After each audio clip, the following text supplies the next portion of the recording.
안녕하세요. 건강 365 아나운서 최인경입니다. 수면 무호흡증은 잠을 자는 중에 10초 이상 숨을 멈추는 일이 반복되는 증상입니다. 코골이의 증상으로 생각하는 분들도 있는데요. 코골이와는 구분해서 생각해야 한다는 지적입니다. 수면 무호흡증은 옆 사람이 더 놀라기도 하는데요. 수면의 질뿐 아니라 건강의 위험을 높일 수도 있는 만큼 적절한 치료가 필요합니다. 수면 무호흡증의 원인도 다양하지 않을까 싶은데요. 잠시 후에 알아봅니다. 그리고 대장암의 예방과 조기 발견을 위한 방법으로 정기적인 대장 내시경이 강조가 되는데요. 대장 내시경의 방법과 용종 제거에 대해서도 살펴보겠습니다. 건강 365 홀앤오츠의 You Make My Dreams 듣고 시작하겠습니다. KBS 라디오 건강 365 함께하고 계십니다. 수면 무호흡증은 수면의 질은 물론 건강에도 영향을 주는 증상입니다. 하지만 수면 습관 정도를 생각해서 대수롭지 않게 여기는 분들도 있는데요. 수면 무호흡증의 증상과 건강의 위험에 대해 어떻게 생각해야 할까요? 가톨릭대 여의도 성모병원 이비인후과 조진희 교수에게 도움 말씀 듣겠습니다. 교수님 안녕하세요. 네, 안녕하십니까. 네, 반갑습니다. 수면 무호흡증이 기도가 잠시 막히면서 나타나는 증상인가요? 네, 그렇습니다. 우리 기도라고 얘기하는 것들은 코에서부터 성대 윗부분까지 숨 쉬는 모든 기관을 기도라고 얘기를 하는데요. 네. 우리가 이 기도가 잠자는 동안에 막혀서 숨을 쉬지 않게 되면 네. 이 뇌가 자꾸 숨을 쉬지 않으니까 각성된 상태로, 그러니까 깨어있는 상태로 계속 유지를 하게 됩니다. 네. 그래서 무호흡이 있으면 숨을 쉬지 않으니까 뇌가 깨어있고, 네. 뇌가 깨어있으니까 각성이 일어나고, 그래서 깊은 잠에 들어가지 못하고 이런 상태가 지속되게 되면 또 숨을 쉬지 않으니까 네. 우리 피의 산소 포화도가 떨어져서 이 피가 돌면서 산소하고 이산화탄소의 그런 치환을 해줘야 뭐 뇌나 심장이나 폐나 이런 부분들에서 네. 산소를 공급받고 다시 좋은 그런 공기를 갖고서 모든 활성화가 일어나게 되는데 네. 그런 것들이 일어나지 못하게 되니까 또 피로감도 아주 많이 느끼게 되고 네. 잠을 깊은 잠에 빠지지 못하는 이런 문제들이 계속 발생하게 되는 겁니다. 네. 일단 숨을 안 쉬니까 이제 산소 포화도가 좀 떨어진다고 하셨는데 산소 공급이 제대로 안 되는 게 문제가 되는 거네요. 네, 그렇습니다. 정상적인 분들은 대부분 93에서 95% 정도 네. 혈중의 산소 농도를 갖고 있는데 이런 수면 무호흡증이 있는 분들은 아주 심할 때는 60%대까지 산소 농도가 떨어지기도 합니다. 네. 그런데 이 수면 무호흡증이 성인뿐 아니라 아이들에게도 생길 수 있다고 들었습니다. 네, 그렇습니다. 소아들 학동기 이전의 소아들에서 오히려 좀 많이 나타나게 되는데요. 네. 대부분은 이런 다른 문제들도 있겠지만 많은 부분이 이 호흡 기도의 그런 해부학적 구조 때문에 네. 숨이 막혀서 생기는 경우들이 많습니다. 네.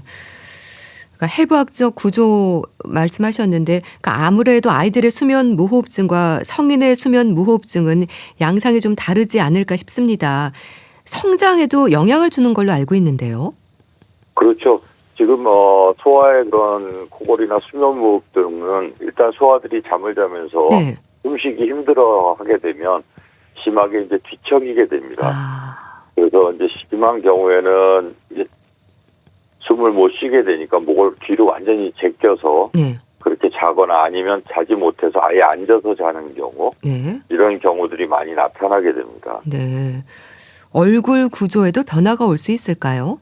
예, 그렇습니다. 왜냐하면 이 소아들이 얼굴에 있는 그런 뼈들이나 이런 것들이 완전히 발달하는 것을 멈추는 시기가 네.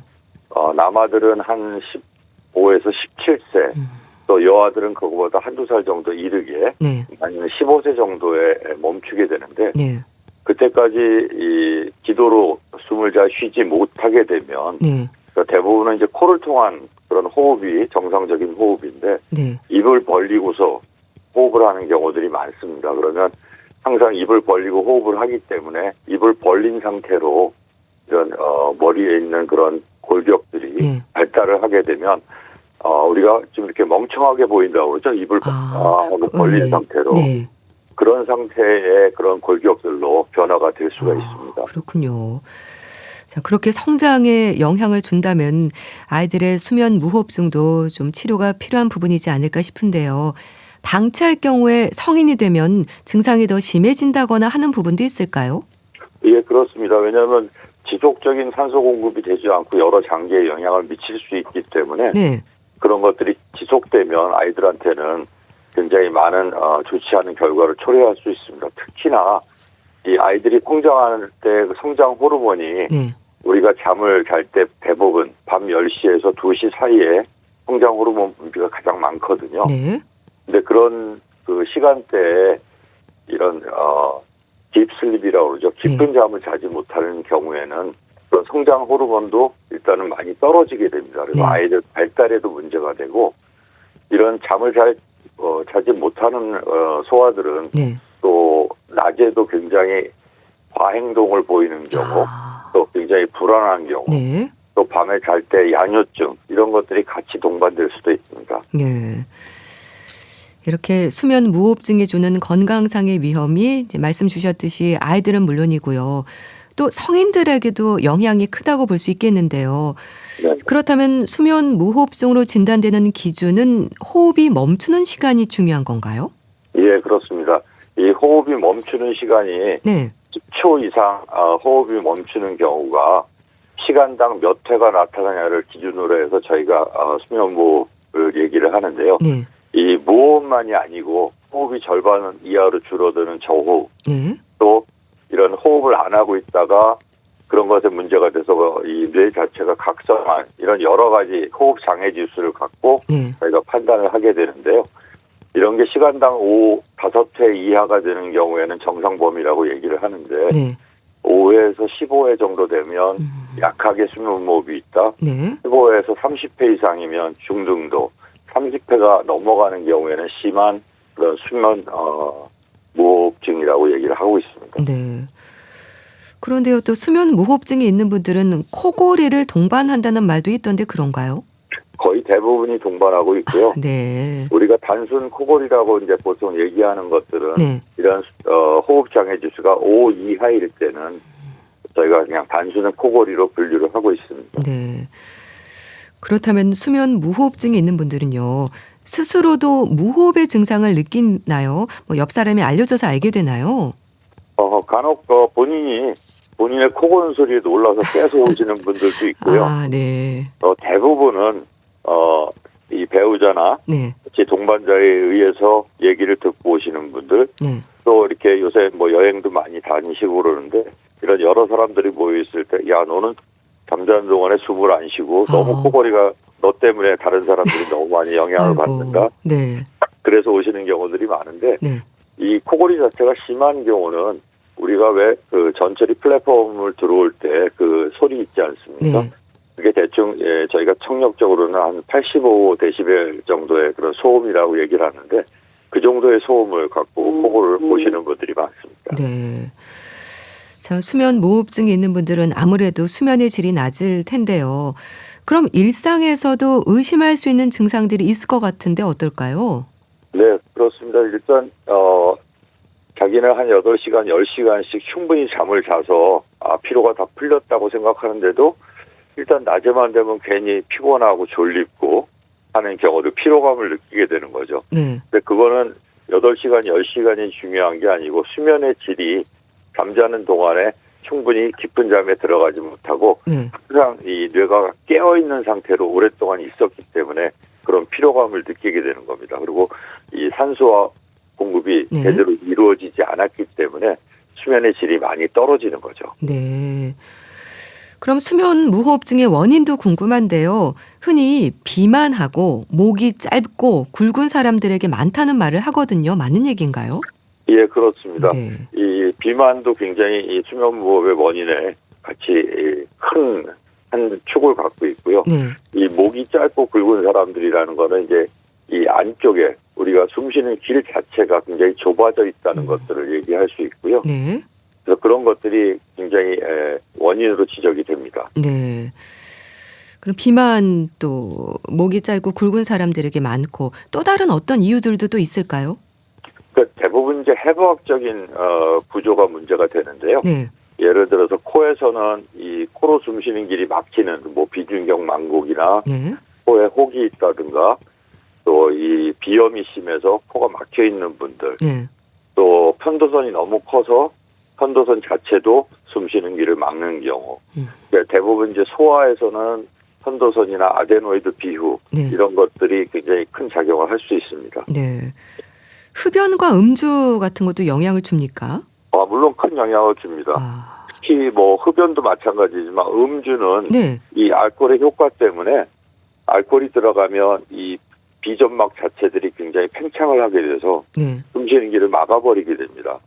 그다음에 이 알코올이 들어가면 어느 정도 약간의 그 마취 효과라고 그럴까요? 네. 그런 것들이 나타나면서 근육들이 다 늘어지게 됩니다. 아. 그런 것들이 잠잘 때 바로 누워서 자는 경우는 특히나 이 숨쉬는 기도를 막아버리기 때문에 네. 그런 것들이 굉장히 좋지 않습니다. 네.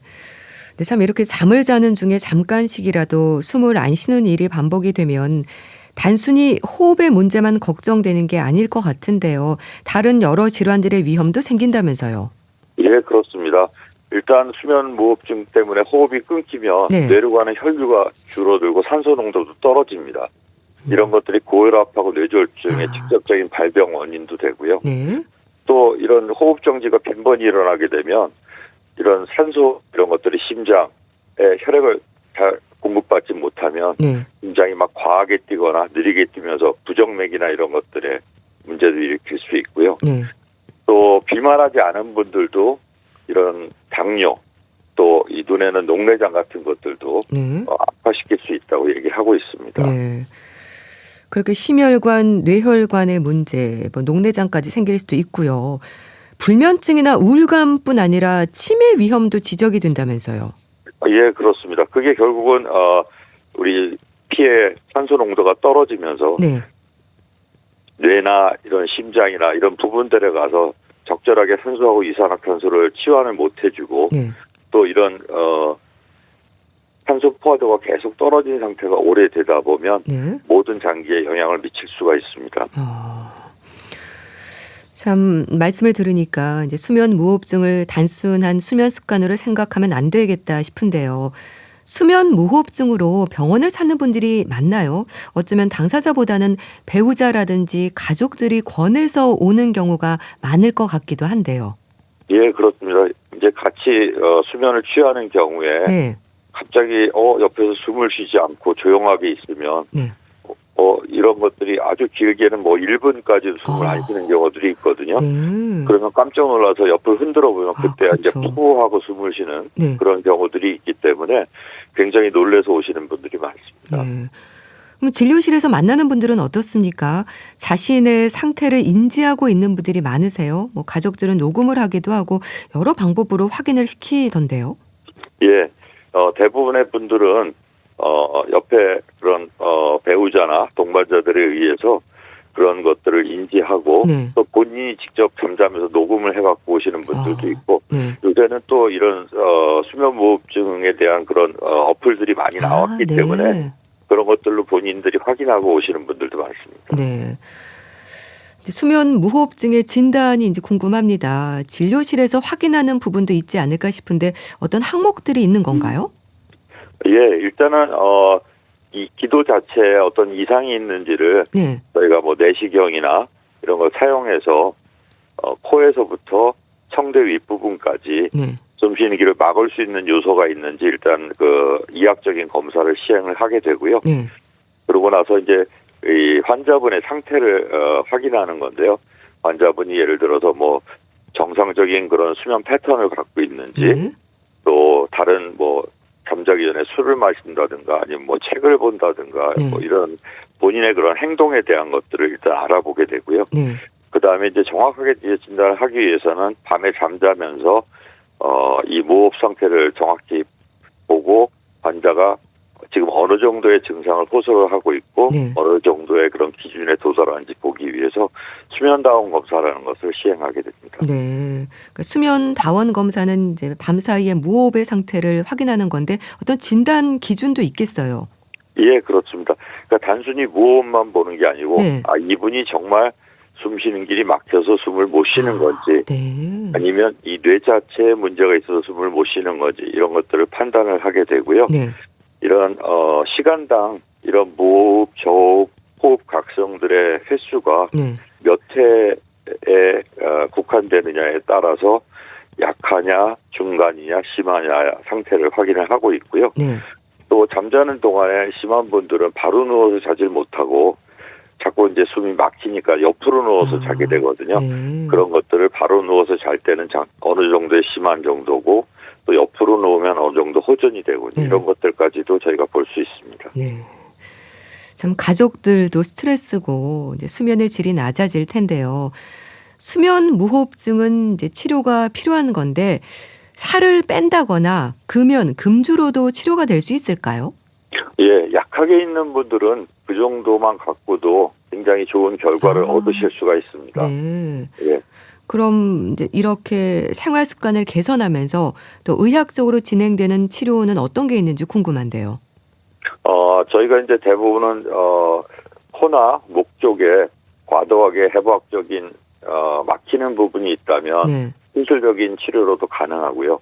근데 이런 범위가 너무 넓다 보면 예를 들어서 코에도 문제가 있고 목젖 있는 입안에도 문제가 있고 네. 또 혀의 뒷부분까지도 문제가 있다. 이런 너무 다양한 부분에 문제가 있는 경우에는 네. 저희가 이제 양압기라는 치료를 하게 되는데요. 네. 양압기는 치료라기보다는 잠자는 동안에 이제 코 자체를 통해서 공기를 넣어줘서 네. 그 공기가 숨쉬는 길을 막지 않게끔 만들어주는 유지시켜주는 치료법이라고 얘기할 수 있습니다. 네. 그 양압기가 마스크처럼 쓰고 자는 건가요? 좀 불편할 것 같은데 적응하면 효과는 좋은가요? 예, 효과는 굉장히 좋고요. 적응할 때까지 시간은 좀 걸립니다. 근데 마스크를 쓰는 경우도 있고, 네. 요새는 이제 코 자체를 통해서 공기를 넣어주는 경우도 있고, 네. 그런 타입은 여러 가지가 있습니다. 네. 뭐 해부학적으로 막히는 부분이 있다면 뭐 수술도 할 수 있다고 하셨는데 수술은 어떤 방법인가요? 그러니까 대부분 이제 막힘이 없게끔 만들어주는 것들이고요. 네. 뭐 코뼈가 휘어 있으면 그것 때문에 공기가 잘 들어가지 못하니까 코뼈 휜 거를 교정을 해주고 네. 만성 비염이나 알레르기 비염이 있어서 점막이 많이 부어 있는 분들도 점막을 좀 줄여주면서 호흡하는 길을 열어주고요. 네. 특히 이제 소아 같은 경우들 편도 아데노이드 물론 성인도 얘기가 될 수 있겠지만 그런 부분들이 커서 숨쉬는 길을 막고 있으면 네. 그런 것들을 제거해줘서 숨쉬는 길을 열어주거나 네. 하는 방법들을 많이 씁니다. 네. 수술법도 다양하네요. 예, 그렇습니다. 아주 심하게는 양악수술이라고 우리가 보통 요새 얘기하는 네. 턱이나 이런 부분들이 이 앞으로 당겨져 있으면 네. 이 턱의 밑에 부분 하악 쪽에 우리 혀가 같이 붙어 있거든요. 네. 그래서 그런 것들이 너무 뒤로 들어가 있는 경우는 이런 양악수술을 해서 혀를 앞으로 당겨주는 수술을 할 수도 있고 네. 혀 자체를 축소시키는 수술도 있고 수술은 굉장히 여러 가지가 있습니다. 네. 그럼 이렇게 수술을 해도 생활 습관이나 체중 관리가 안 되면 또 생길 수도 있는 건가요? 예, 수술로만 100% 좋아진다고 볼 수는 없고요. 네. 예, 이런 체중 관리 또 생활 습관들이 증상 완화에 많이 도움이 됩니다. 네. 그럼 생활 습관 관리와 이제 체중 관리가 중요한 건데요. 일상에서는 좀 옆으로 자는 습관이 증상 완화에 도움이 된다고 하던데 맞는 얘기일까요? 예, 그렇습니다. 왜냐하면 바로 누우면 네. 이 혀나 이런 것들이 뒤로 더 달라붙고 목젖도 자연히 그 중력의 법칙에서 뒤로 달라붙거든요. 네. 그러면 그 숨쉬는 길이 막혀버리니까 그런 것들을 옆으로 누워서 잘 때는 이게 전체적으로 막히는 것보다 부분적으로 막히기 때문에 네. 어느 정도 그런 숨 쉴 수 있는 공간이 있어서 그런 것들이 굉장히 도움이 됩니다. 네, 알겠습니다. 자, 오늘은 수면 무호흡증의 원인과 치료에 대해서 말씀드렸는데요. 가톨릭대 여의도 성모병원 이비인후과 조진희 교수와 함께했습니다. 말씀 감사합니다. 예, 감사합니다. KBS 라디오 건강365 함께하고 계신데요. 이승환의 이별에 대처하는 우리의 자세 듣고 다시 오겠습니다. KBS 라디오 건강365 함께하고 계십니다. 대장 내시경은 대장암의 위험을 조기 발견할 수 있는 검사입니다. 내시경 중에 용종을 제거하기도 하는데요. 용종을 경험한 분들은 또 생기는 건 아닐까 불안감을 갖기도 하고 새삼 대장 건강에 관심을 갖는 계기가 되기도 합니다. 대장 건강을 위해서 살펴야 하는 부분들 한양대학교 병원 소화기 내과 박진화 교수에게 도움 말씀 듣겠습니다. 교수님 안녕하세요. 네, 안녕하세요. 네, 반갑습니다.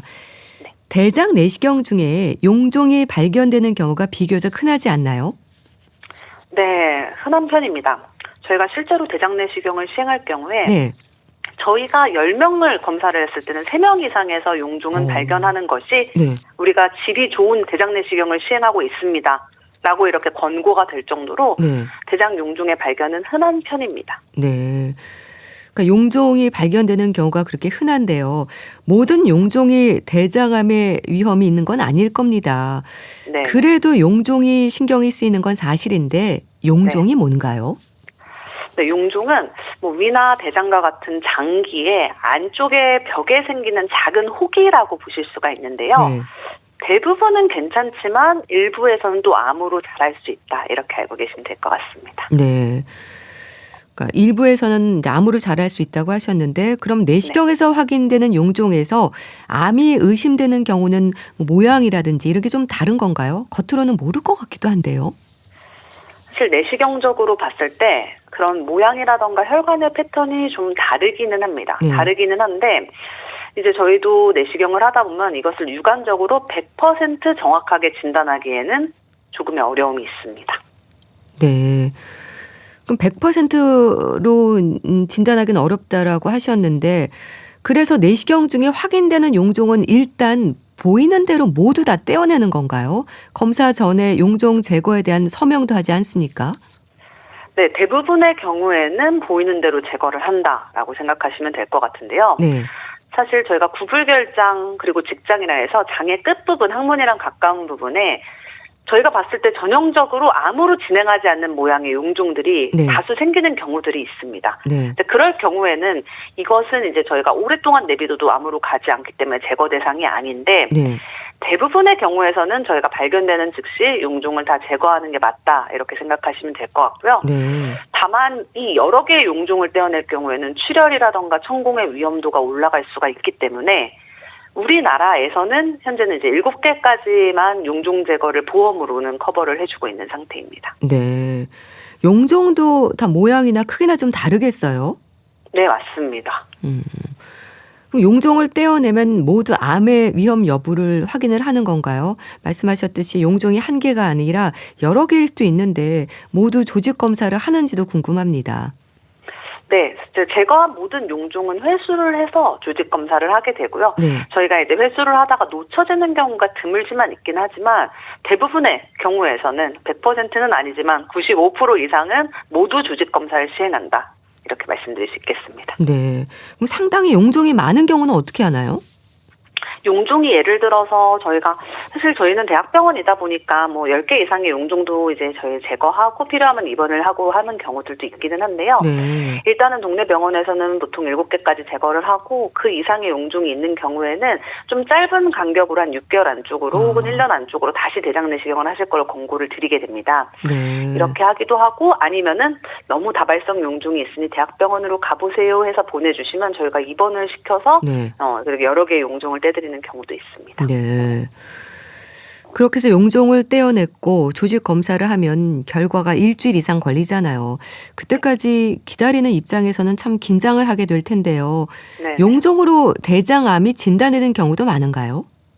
네, 맞습니다. 그러니까 저희가 대장암의 경우에는 이제 조기 대장암 그리고 진행성 대장암이라고 나뉘게 되는데 네. 조기 대장암이라는 건 저희가 이제 내시경적으로 이제 제거를 할 수 있는 시술 대상인 초기 암이거든요. 네. 그래서 이런 조기 대장암의 경우에는 그냥 정말로 용종, 조금 커다란 용종의 모양을 하고 있는 경우도 있어서 용종의 모양에서 잘라낸 후에 이후에 조기 대장암으로 진단되는 경우도 적지 않게 있습니다. 네.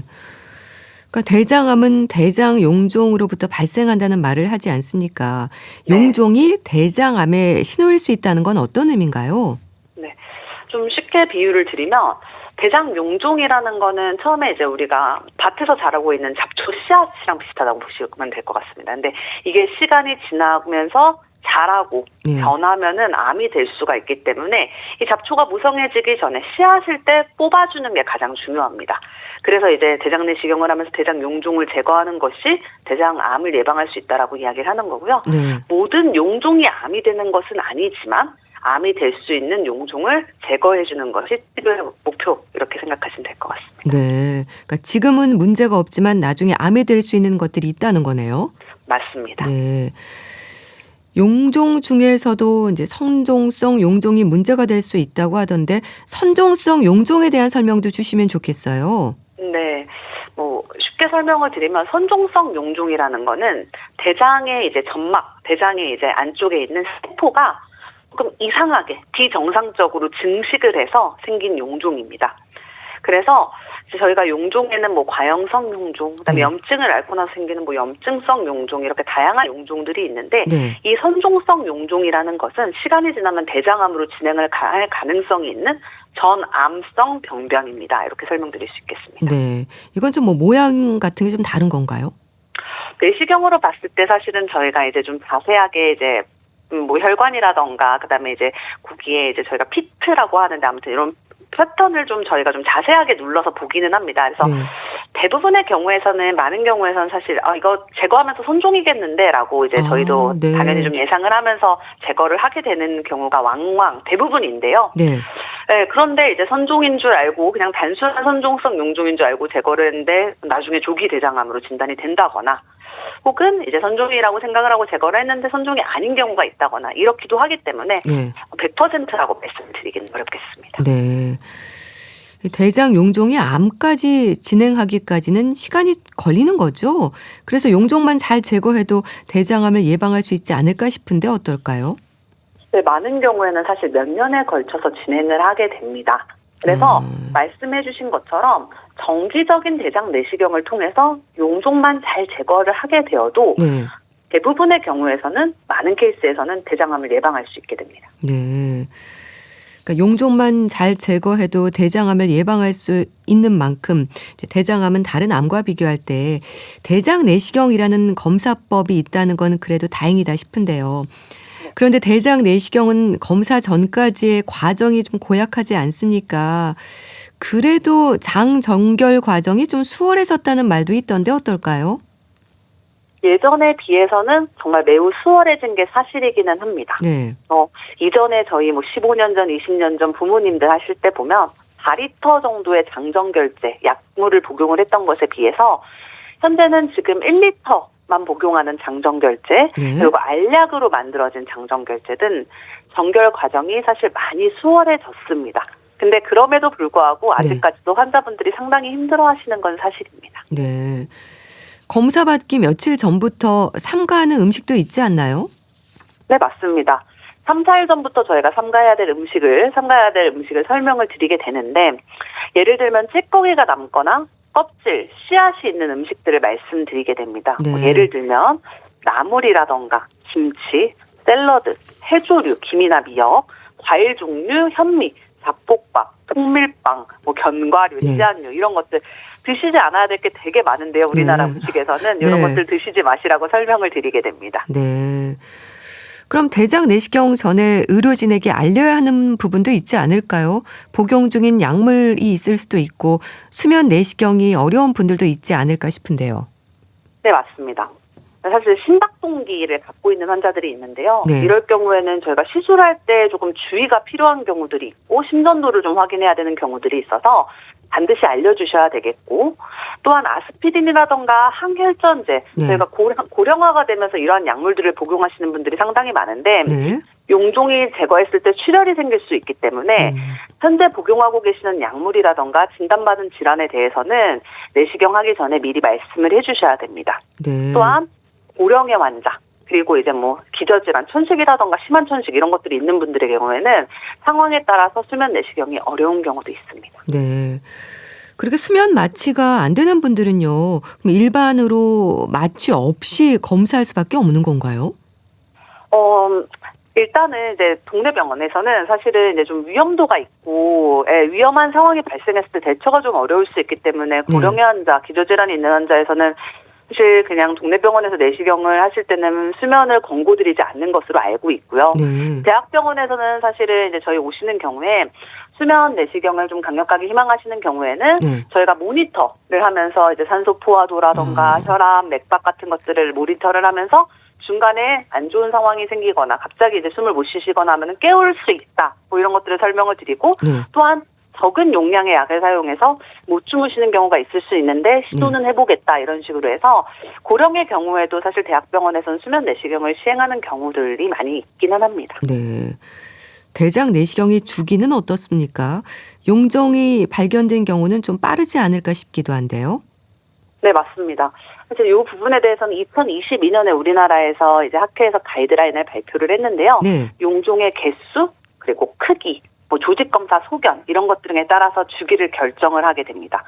예를 들어서 네. 10개 이상의 선종을 제거했다라고 네. 하면 1년 이내에 내시경을 받으시라고 권고를 드리게 되고 네. 5개 이상의 선종, 그다음에 1cm 이상의 선종, 그다음에 고도 이형성증이라는 조직 검사 이런 소견을 동반한 선종에서는 네. 고위험군이라고 판단을 해서 3년 내에 하세요. 네. 그리고 이외에 저위험군에서는 5년 정도 있다가의 추적 관찰을 권고드리게 됩니다. 네. 그럼 내시경 검사에서 용종이 발견되긴 했는데 종합병원이나 3차 병원으로 가라는 말을 듣기도 하거든요. 이건 왜 그런 네. 건가요? 일단 크기가 큰 경우 그리고 드시는 약물이 있는 경우 이럴 경우에 이제 많이 대학병원을 권고를 해주시게 되는데요. 네. 예를 들면 1cm 이상의 용종, 특히 또 2cm 이상의 용종에서는 저희가 암이 발견되는 경우도 있고 또한 제거를 하고 나서 출혈이라던가 천공, 미세천공이 발생하는 경우가 생길 수가 있는데요. 네. 대학병원의 경우에는 이제 응급실도 운영을 하고 있고, 그 다음에 저희가 피가 나거나 천공이 있을 경우에 바로 저희가 묶어줄 수 있는 기구들이 다양하게 있어서, 그리고 혹시라도 그런 것들로 정확하게 되지 않는다면 저희가 시술이라던가 수술을 통해 응급처치를 하기가 좋기 때문에 동네 병원에서 제거를 하기 힘든 커다란 용종이라던가 혹은 이제 기저질환이 있어서 약물을 드셔서 피가 많이 날 것으로 예상되는 분들 같은 경우에는 이제 큰 병원으로 안내를 해주시는 경우들이 많게 됩니다. 암의 위험을 생각할 때 용종의 크기도 관찰 기준이 될까요? 네, 맞습니다. 10mm를 기준으로 10mm 미만일 때, 1cm 미만일 때는 저희가 저위험군, 1cm 이상일 때는 고위험군으로 나뉘게 돼서 그래서 추적 관찰 시기 자체도 다르게 결정을 하게 됩니다. 네. 용종이 유난히 잘 생기는 사람이 있는 건가요? 그런 것 같습니다. 사실 이제 우리가 현대의학에서 용종이 잘 생길 수 있는 원인들에 대해서 조금 알려져 있는 게 있는데 예를 들면 뭐 술과 담배, 그다음에 유전자에 이상이 있는 경우, 그리고 환자분들마다 이제 저희가 가공육, 햄이나 소세지를 드시는 경우, 그다음에 이제 뭐 적색육 이런 것들을 많이 드시는 경우, 비만 이런 것들에 영향이 있다라고는 알려져 있는데요. 사실 오시는 분들 중에서 이 모든 것에 해당이 되지 않는데도 용종을 할 때마다 발견이 된다라고 하시는 분들이 있거든요. 저는 이렇게 어떻게 설명을 드리냐면 우리가 현대의학에서 사실 100% 모든 것을 다 아는 것은 아니고 모든 환자에서 뭐 유전자 검사라든가 이런 것들을 다 아는 것은 아니기 때문에 네, 그래서 나는 이제 만일 좀 잘생기는 체질이다라고 하면 너무 속상해하지 마시고 우리가 다른 암 같은 경우에는 예방법이라고 할 만한 것들이 사실 좀 명확히 없고 조금했을 때, 작은 상태일 때, 초기일 때 발견을 해서 우리가 완치를 기대하는 것이 목적이라고 한다면 대장 내시경의 경우에는 대장 내시경을 통해서 용종의 상태에서 대장암을 예발할 수 있기 때문에 어떻게 보면 내 몸을 관리하기가 가장 적절한 것이다. 그러니까 너무 속상해하지 마시고 저랑 좀 다른 분들보다는 자주 보면서 대장 내시경을 하자 이렇게 설명을 드리게 됩니다. 네. 그럼 그렇게 가족력이 있을 때는 20, 30대도 대장 내시경을 하던데요. 이럴 때 젊어도 검사 주기를 좀 짧게 가는 게 좋을까요? 일단은 저희가 2022년에 발표된 가이드라인에 따르면 대장암의 과거력이 있다라고 해서 그 주기를 짧게 가지고 갈 필요는 없다고 설명을 드리게 됩니다. 그래서 내시경은 조금 다른 사람보다 먼저 시행을 해서 혹시라도 내가 가지고 있을 기저질환을 확인하고 우리가 가족성 용종증 이런 것들이 있을 수가 있거든요. 그래서 이런 것들은 사실 10대, 20대부터 이미 용종이 생기고 암이 될 수가 있어서 이러한 이제 엄마 아빠가 질환이 있으면 당연히 우리가 10대 때부터 검사를 하게 되는데요.